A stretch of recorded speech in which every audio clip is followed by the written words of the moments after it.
Évangile de Jésus-Christ selon saint Luc, chapitre 8, versets 16 à 18.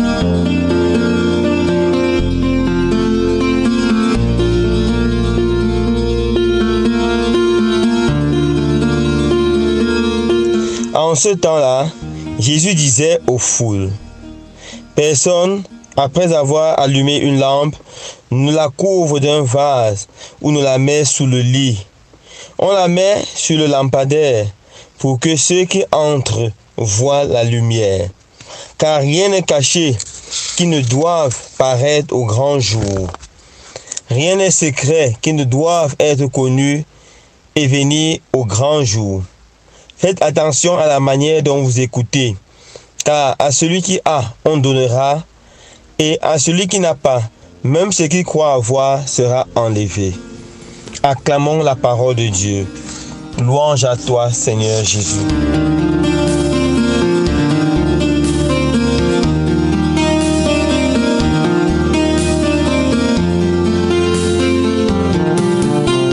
Chers frères et sœurs bien-aimés, dans l'évangile de ce jour, Jésus nous rappelle quelque chose de fondamental.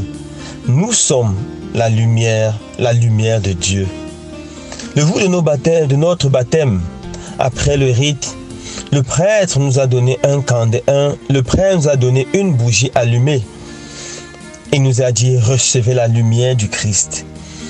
C'est un symbole fort pour nous rappeler que nous sommes la lumière du Christ et nous devons, à la suite du Christ, éclairer le monde.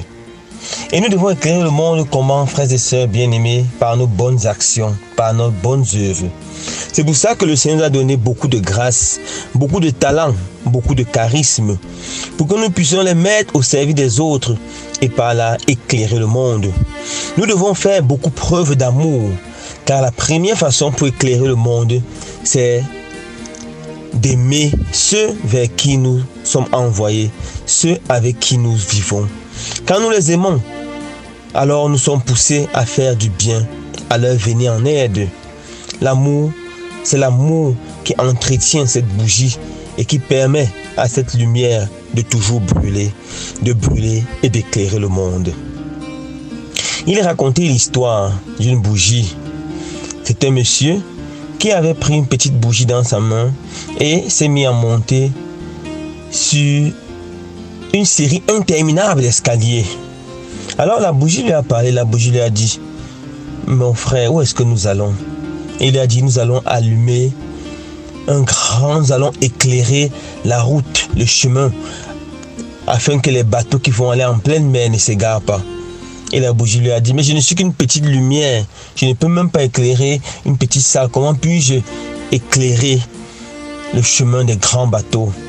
Et le monsieur a dit à la bougie, « Ne t'inquiète pas, reste seulement allumé, continue à brûler et je ferai le reste. » Alors ils sont montés, lorsqu'ils sont arrivés au sommet, le monsieur a pris cette bougie, avec cette bougie, il a allumé une grande lumière, une grande lampe qui était là. Et cette lampe a commencé à briller, à éclairer, tellement bien qu'aucun bateau ne s'est perdu. Les bateaux utilisaient cette lumière pour se guider. La petite bougie était émerveillée de voir ce qu'elle a pu faire. Elle a pu allumer quelque chose d'aussi grand. Oui, frères et sœurs bien-aimés, c'est nous cette petite bougie. Le Seigneur, c'est le monsieur qui tient la bougie. Et il nous dit, reste seulement allumé, ne t'éteins pas. Que la flamme d'amour qu'il y a dans ton cœur continue à brûler. Peu importe les situations que tu traverses dans ta vie. Peu importe les troubles, les malheurs. Peu importe les difficultés. Peu importe les sabotages ou les calomnies, continue à brûler. Si tu continues à brûler, le Seigneur fera le reste. Avec toi, il va faire des prouesses. Avec toi, il va allumer quelque chose qui va t'étonner, qui va te surprendre. Que le Seigneur donne la grâce de continuer à brûler, du brûler de feu de son amour. Que rien, absolument rien, n'éteigne cette flamme dans nos cœurs. Loué soit Jésus-Christ.